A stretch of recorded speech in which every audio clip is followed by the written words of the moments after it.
आप सबका ओम हरि अल्लाह वाहिगुरु राम परम पिता परमात्मा की चर्चा में आने का बहुत बहुत स्वागत करते हैं। जी आयानु खुशामदीद कहते हैं, मोस्ट वेलकम। और दूसरा, आप लोग जानते हैं साईं मस्ताना जी महाराज का पाक पवित्र जन्म महीना चल रहा है, तो आप सबको उसके लिए बहुत बहुत बधाइयां हो, बहुत बहुत भगवान आपको खुशियां दे।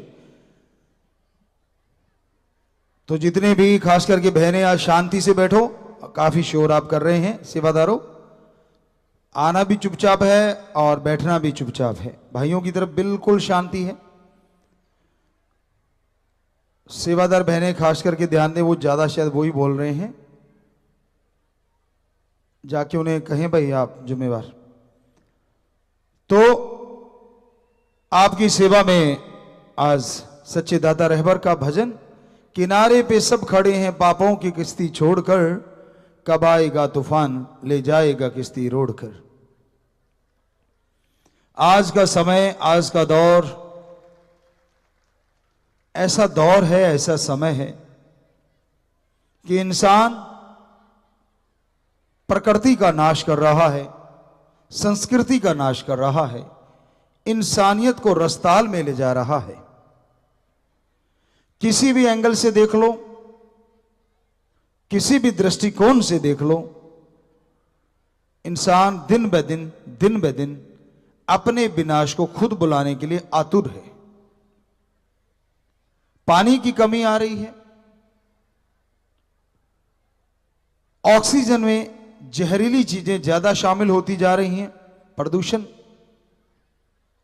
पानी में प्रदूषण होता जा रहा है, खान पान में प्रदूषण है, देखने में प्रदूषण है, बोलने में प्रदूषण है, और ये सब चीजें मिलके इंसान को इंसान के खात्मे की ओर ले जा रही हैं। पानी की बात करें तो पानी इतना नीचे जाए जा रहा है, खास करके जो साइंटिस्ट हैं उनको बड़ा फिक्र है। और यहां तक हमारे पास उन्होंने बोला, गुरुजी हो सकता है आने वाला समय पानी के लिए युद्ध के लिए ना हो जाए, क्योंकि पानी दिन ब दिन कम होता जा रहा है और जरूरत है पानी की 70 से 90%, जितना भी डॉक्टर साहबान जानते हैं, हमारी बॉडी में पानी होता है। और साजो सामान के बिना काम चल जाएगा, पानी के बिना कैसे चलेगा? पानी तो जरूरी है। तो क्या पानी को बचाना नहीं चाहिए? बचाया जा सकता है और बचाना चाहिए। छोटी छोटी बातें अगर आप नोट करें तो आप काफी पानी बचा सकते हैं। आप कहेंगे जी मेरे एक पानी बचाने से क्या फायदा होगा? हमारे धर्मानुसार कहावत है, बूंद बूंद से तालाब भर जाता है। कभी लीकेज होती देखो आप, बूंद बूंद टप कर ये बाल्टी रख दो नीचे, कुछ देर में भरी नजर आएगी। तो आप शुरुआत तो करो। आप ब्रश करते हैं सुबह सवेरे, तो बास बेसिन पे एक गिलास रख लीजिए, उसको भर लीजिए, टोंटी छोड़ के ब्रश, और उधर से पानी बहे जा रहा है, बहे जा रहा है। फ्लैश जो होती है, वॉशरूम वगैरह आप जाते हैं, टॉयलेट जाते हैं, तो अलग अलग उसमें फंक्शन होते, कई कोई महंगा नहीं होता, बड़ा पहले पुराने समय से चला आ रहा कि एक थोड़े पानी के लिए, एक ज्यादा पानी के लिए। तो आपको छोटी बात लगती है, लेकिन अगर वो लगवाते हैं आप, सस्ता भी है, और आप वॉशरूम जाएं, यूरिन त्यागते हैं तो वो छोटा, और टॉयलेट जाते हैं तो बड़ा फ्लैश कीजिए। पर इतना ध्यान किसके पास है, समय किसके पास? तो ये छोटी छोटी चीजें हैं। और राजस्थान में हमने पहले भी एक दिन जिक्र किया था आपसे, पानी की कमी थी। यहां हम लोग रहे, हमारा जीवन बीता, तो 7 किलोमीटर दूर से पानी लेके आया करते थे। तो उस समय नहाते थे, कपड़े धोते थे, लेकिन नीचे खड्डा खोदा होता था, उसमें मिट्टी रखते थे, कच्ची दीवारें होती थी, वो मिट्टी भीग गई तो दीवारों की लिपापोती उससे करते थे, ना कि अलग से पानी डाल के मिट्टी को भिगोते थे। इसी तरह अगर आप नहाते हैं तो अगर फिल्ट्रेशन या गांव में खास करके पॉसिबल है, किसी के मकान बड़े हैं उनमें भी पॉसिबल है, आप एक फिल्टर बनवा लीजिए। बनते हैं, कुछ लंबा चौड़ा काम नहीं है। बड़ी बजरी डालें, बारीक बजरी डालें, उसमें फिर बरेती जो नदी की मिट्टी कह लो आप, रेत होता है, उसको डाल लें तो पानी उनमें से होके ऊपर से निकले नीचे से आए तो यकीन मानो वो पानी काफी हद तक प्रदूषण रहित होगा। आपकी साबुन, आपका जो केमिकल है वो नीचे रह जाएगा और उस पानी से आप किचन गार्डन बना सकते हैं जो बहुत बढ़िया सब्जियां होंगी। आपके घर का भी खर्चा बचेगा और पानी भी बच गया। तो इस तरह छोटी छोटी बातों पे ध्यान अगर आप देंगे तो पानी बचाने में सहयोग करेंगे। किसान भाइयों के लिए बहुत जरूरी है। अब ऐसी फसल लेते हैं जिसमें पानी बहुत बहुत ज्यादा है। हम भी बचपन से ही 7 साल की उम्र से, 8 साल की उम्र से, 9 साल की उम्र से तो पूरा ही खेती बाड़ी संभाल ली थी, लेकिन 7 साल की उम्र से ट्रैक्टर चलाने लगे थे। तो कहने का मतलब हमने वो देखा है, थोड़े पानी से फसल ज्यादा ली जा सकती है। आश्रम में यहां भी और खास करके सरसा में वो चीजें हमने फिट की हुई हैं कि थोड़ा सा पानी, स्प्रिंकल सेट है, फुवारे हैं छोटे छोटे, तो वो घंटा 2 घंटे चलाते हैं, पूरे बाग उससे चल रहे हैं। और अब तो पता नहीं क्योंकि हम वहां तो जा नहीं पाए। पहले हमने ये शुरू किया था कि जैसे बाग का पौधा है उसके चारों तरफ आप डोल बनाते हैं, उस डोल पे चारों दिशाओं में 2-2 बीज रोप दो सब्जी के, तो वो ऐसे फैलेंगे। आपने पानी नहीं देना, कचरा भी साफ मत करो, वहां पानी देंगे आप। यानी उस पेड़ को, जो बाग है, मान लीजिए अमरूद का है, आम का है, पानी तो आप उसको दे रहे हैं, लेकिन वो डॉल के चारों तरफ जो 2-2 बीज लगे हुए हैं वो अपने आप ही सब्जी उगाएगी और चारों तरफ फैल जाएगी। तो पानी भी बच गया और खेती भी दुगनी हो गई, बाग का पौधा भी पनपा और सब्जी भी आ गई, और सब्जी की आमदन बहुत ज्यादा है। कितना तरीके से आप कर सकते हैं। और आप पानी अपने लिए नहीं बचाएंगे, ये पूरे समाज की नहीं, पूरे देश की नहीं, पूरे वर्ल्ड की समस्या को आप हल कर देंगे अगर आप ऐसा अपनाने लगेंगे तो बहुत जरूरी है ऐसा कर पाना। हमने आश्रम में एक और तरीका अपनाया था, आप लोगों को अपनाना चाहिए। खास करके सुनने वाले बड़े गांव हैं, कॉलोनियां हैं, अभी इस पे डिस्कशन हो रही थी, क्यों ना शहर की ऐसी कॉलोनियों पे कुछ ऐसा रिसर्च किया जाए। वो अभी बात आगे आएगी जब भी टाइम लगेगा। तो हमने अपने आश्रम की चर्चा आपको सुनाते हैं। बहुत बड़ा एरिया है, तो वहां बरसात हुई, बरसात का पानी आता था, फिल्टर बड़े बड़े बनाए हुए थे, सारा पानी आश्रम का वहां आता था।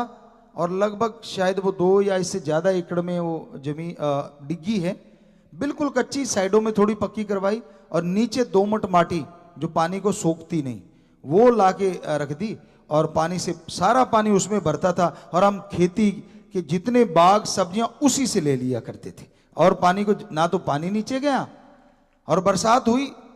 वरना तो शहरों में आप देखिए बाढ़ आ जाती है, जरा सा पानी आया नहीं और वहां गाड़ियां डूबने लगती। कितना अच्छा हो अगर इसको मैनेज किया जाए, उस पर हम लोग चर्चा करेंगे जरूर। और हम उस पर लगे भी हुए हैं कि ऐसी कोई चीज़ दे दी जाए देश के लिए। देश के राजा जो हैं, जो वो कोई भी जो देश का ये करना चाहते हैं तो वो उसको किया जाए, तो ये जो बाढ़ आती है शहरों में वो समस्या भी खत्म हो जाएगी और पानी जो प्रदूषित पीने को मिलता है वो भी साफ मिलने लगेगा। तो आज लाजमी है कि हमें पानी की तरफ ध्यान देना होगा, वरना जो परमपिता शास्त्राम जी महाराज ने लिखा है, किनारे पे सब खड़े हैं पापों की किश्ती छोड़कर, कब आएगा तूफान ले जाएगा किश्ती रोड़कर। कियास किनारे पे खड़े हैं आप, बिल्कुल एटम, परमाणु, हाइड्रोजन, अणु, पता नहीं कौन कौन से बम बन रहे हैं। कुछ एक तो निगाह में आ रहे हैं, कुछ हो सकता है निगाह में ना आ रहे हो, चुपके चुपके बनाए जा रहे हो। बैक्टीरिया, वायरस का अटैक हो रहा है। अब तो आप इस पे यकीन करेंगे, बहुत भयानक हो चुका है।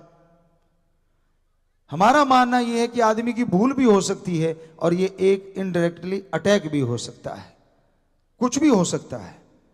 ये कलयुग की दुनिया है, क्या पता आजमाया गया हो कि ये कम भयानक है, इससे भी भयानक वायरस पैदा कर रखे हो, बैक्टीरिया पैदा कर रखे हो।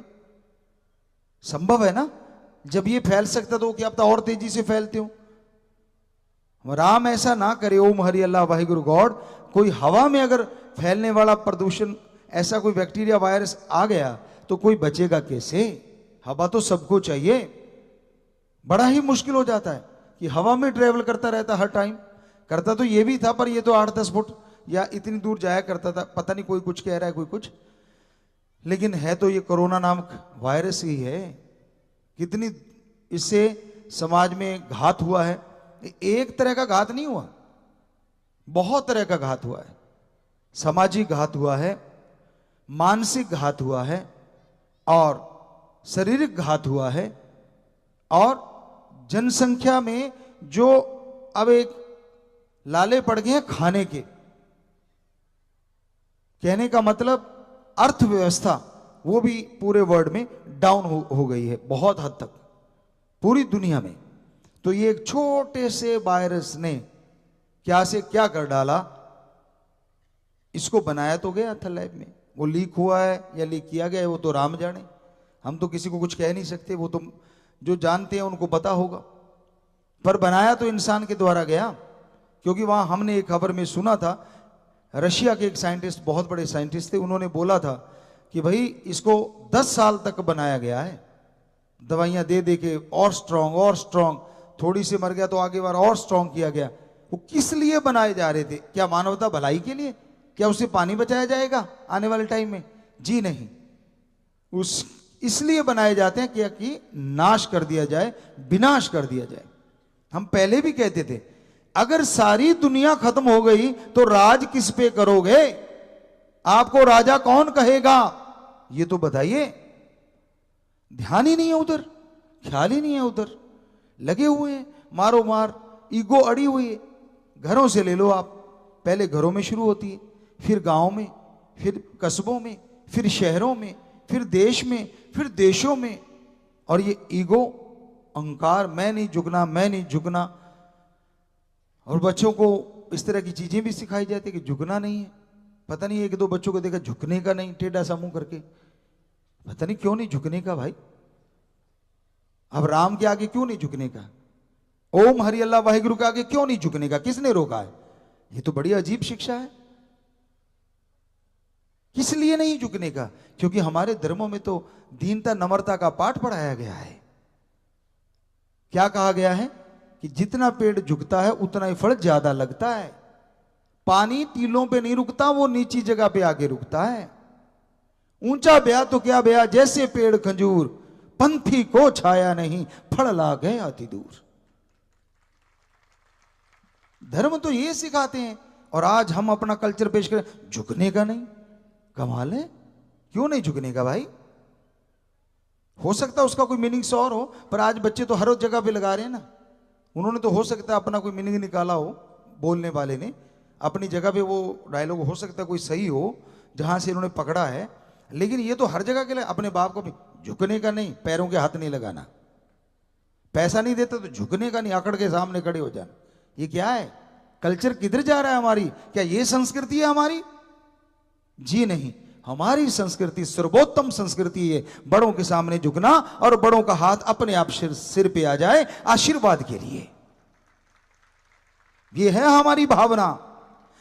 बचपन में हमें मां बाप पालते हैं, और जब वो बचपन में आ जाते हैं, यानी बुजुर्ग हो जाते हैं, हिल नहीं पाते, तो आपका 9 महीने नहीं 2 साल तक हो सकता है मां बाप ने टट्टी पेशाब साफ किया हो, तो लास्ट में जाके अगर मां बाप का 2-4 महीने साफ करना पड़ गया तो कौन सी आफत आ गई भाई? ये हमारी संस्कृति है कि पहले बच्चों का बुजुर्ग साथ देते हैं, और बुजुर्ग जब हो जाते हैं उनका बच्चे साथ देते हैं। विदेशों में ये नहीं पाया जाता, वहां तो पता नहीं चलता किसका बुजुर्ग कहां बैठा है। 8-10 शादियां हो जाती है, ना मां का पता चले ना पिता का। सब जगह ऐसा नहीं है, पर हम जहां गए बहुत जगह पे ऐसा है। बच्चों से पूछा भी हमने वहां, वो कहते पता नहीं मेरी मम्मा कौन से वाली है,